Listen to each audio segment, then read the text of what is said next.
Every night I have nightmares.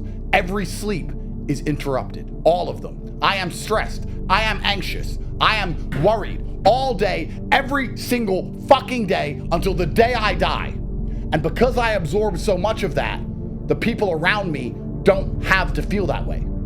And that is what makes me gravitational. That is how you generate aura. That is how you make women want you. Women are out in the storm looking for a man who can shelter them. They're looking for a house.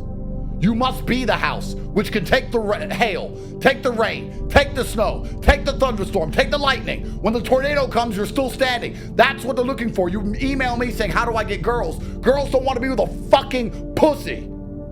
They want to say, if I give my life to this man, all of the suffering won't reach me. Yeah, he may fuck other women. Yeah, he may be out there doing whatever. But I know if I give my life to him, I don't have to suffer. That's how you get women to adore you. And that is how you force the universe to capitulate and give you the win in the end. You're alone. You're alone. You may have a shrink you're going to. You may have a best friend you're going to. But there's 24 hours in the day where you're alone in this brain. And your brain is talking to you in all kind of ways. And it wants to control you and pull you in these different pockets. If you can't control your own brain and your brain controls you, you're fucked. You got to tell your brain where you want to go and how you want to go and how you want to get there. You got to control it. If not, it's over. It's over. And all of that you learned from your own brain. You didn't Google this shit. No. You didn't buy books. It didn't exist. This shit didn't exist. I couldn't even fucking spell Google back then. This shit didn't exist, man. What existed for me was, okay, man, how am I gonna fucking make this work? And all I knew back then was hard work. The only way anything gets accomplished, that's all I heard back in those days. You gotta work hard. You gotta work hard. I'm not getting I can't get this paragraph. I can't remember what the fuck's in this paragraph to pass this test to get in the military. Read again. Still not getting it. Read again. But if you're not getting it, write it out. And that's how I started learning. Okay, well, I gotta write out every fucking thing I do. And then write it out again, and write it out again. And guess what happened? I got it. It's the chapter where you don't fit in with your own friends, but you don't have the outcomes yet to fit into a new group of friends. And you're doing this thing, you're consuming content on the internet, you're doing these free tutorials online to try and figure out how to set up a podcast and where do I host this thing? And then you're going through this and you're like, is this even worth it? Because you have no signs of success, right? But if there's anything that you can take away from what we're saying right now is that the sign of success is the hate that you get along the way. And what you can't do is bend the knee to their hate and fit back into the conformity because it's comfortable and it's warm. Because like in the Matrix, when Trinity opens the door, when Neo's about to go take the red pill and he wants to get out of the car, she says, Neo, you've been down that road and you know exactly where it leads. And I know that's not where you want to be. And then he closes the door. Like right now, this moment that you're going through is Trinity opening the door and being like, you could go back, but then you'd have to remember exactly what the reason was that you decided not to go out to begin with, just because you listen to this podcast and you consume this content, and you're like, I can fucking do more than this. Like, because you are starting to live in some of that hell where you look in the mirror and you're like, I can do more. And you start to see the person that you could be. And you're like, this does start to feel like hell. And so if all of my friends are billionaires and I'm worth $100 million, then I have a $900 million deficit that I have to come up. I'm $900 million poorer than the person who just is at $5,000 a month who wants to make $10,000 a month. I'm more motivated to make money than they are because I'm more deprived of it. And so in thinking about this, I then think, okay, what am I deprived of? That motivates me to go get it. And also, when I want to try and judge the behavior of others or predict their behavior, I have to think, what things are they deprived of? Because I have a much stronger predictive power than trying to say, how do I motivate this person? Look at what they lack. Quit wasting time. So I say, well, let's assume your time's worth $50 an hour, which I think is an underestimate, but whatever, let's call it 50. That's $2,000 a week you're wasting. It's $100,000 a year. It's like, how much better would your life be if you weren't wasting $100,000 a year?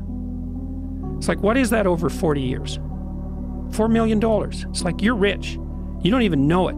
It's like people shake their heads. Like, oh, I never thought about it that way. It's like, yeah, think about it that way. don't waste your damn life.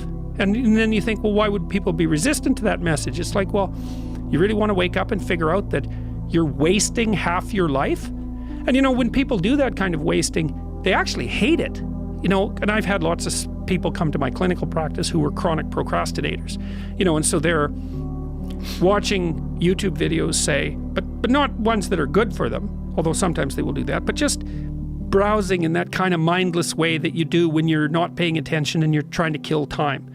And people doing that, they feel bad, they get depressed, they feel anxious, they can't get away from it, they feel kind of quasi-addicted. There's this feeling of kind of internal rot and corruption that goes along with it. It's like, yeah, well, you're wasting your life. Self anymore. That self is gone. So that driving force that tells you I have to do this shit, I took great pride in the fact that I was nobody. And what you just described put goosebumps on me, because that's exactly what I took pride in.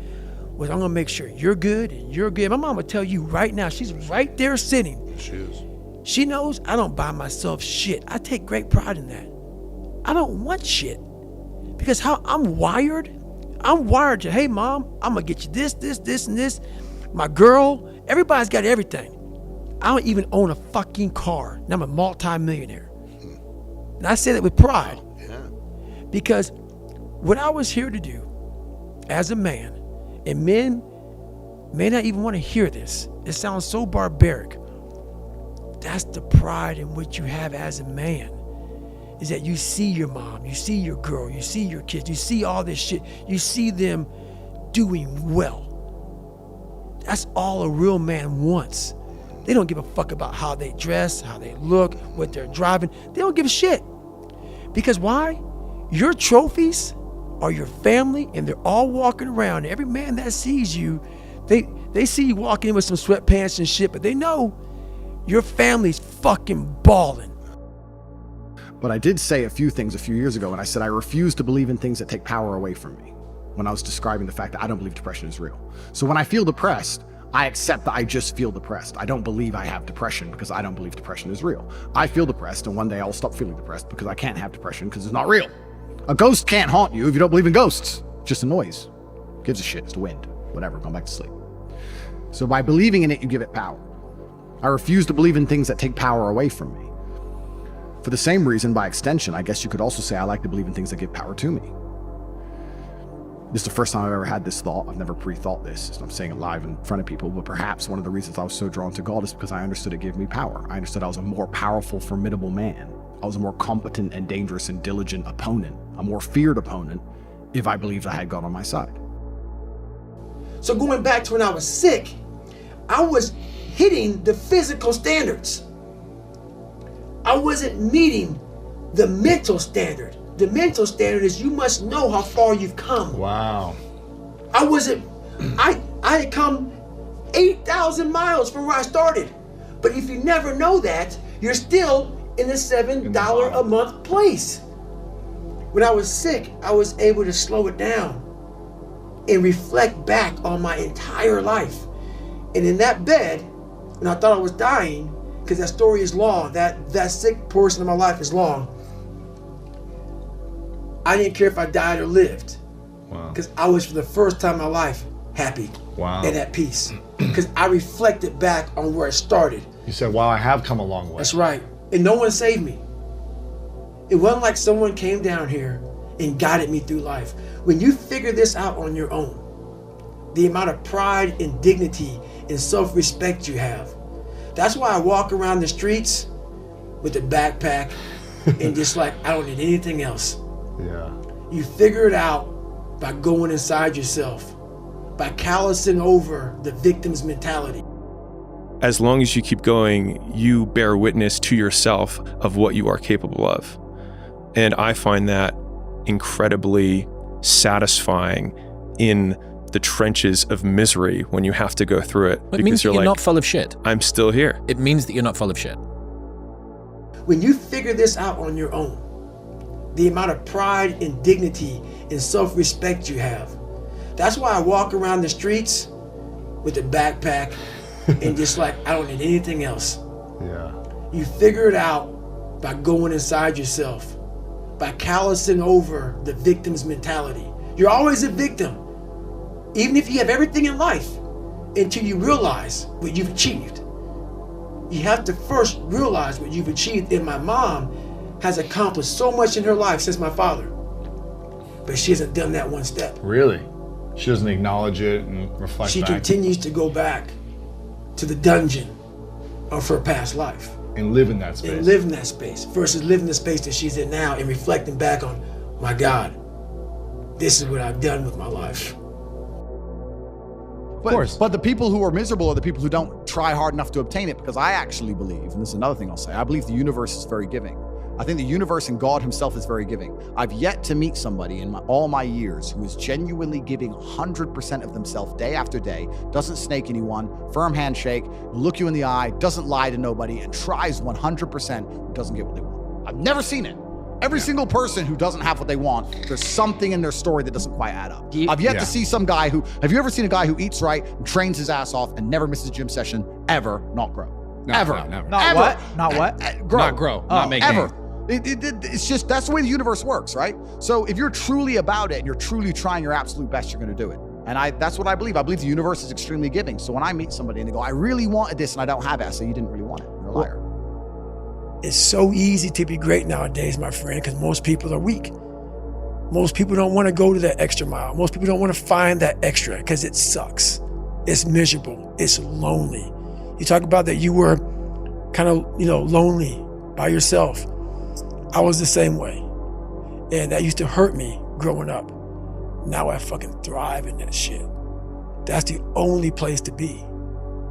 If you can shift from this is hard to no one else will be able to do this, then it flips from being this thing that you're like, oh, poor me, to oh, poor everyone else who's gonna have to fucking try. Yeah. And I think that is so much more motivating as a frame for the exact same circumstance. You have to take great pleasure in the fact that no one wants to be where the fuck you're at right now. Great pleasure in that. Almost makes, it has to bring a passion out of you. It has to bring something very, very weird out of you, man. Like, people don't really understand what that is. When you're in the worst environment possible, the worst situation possible, and everybody's looking like, God, man, I hope this ends. And you see that. Time slows down and you see that. You're feeling that. Everybody has that look on their face like, God, this gotta go. I don't want to be here anymore. You gotta learn to pick yourself up on your own. A lot of times these fights and these battles, you gotta be your own fucking coach. You gotta be your own motivator.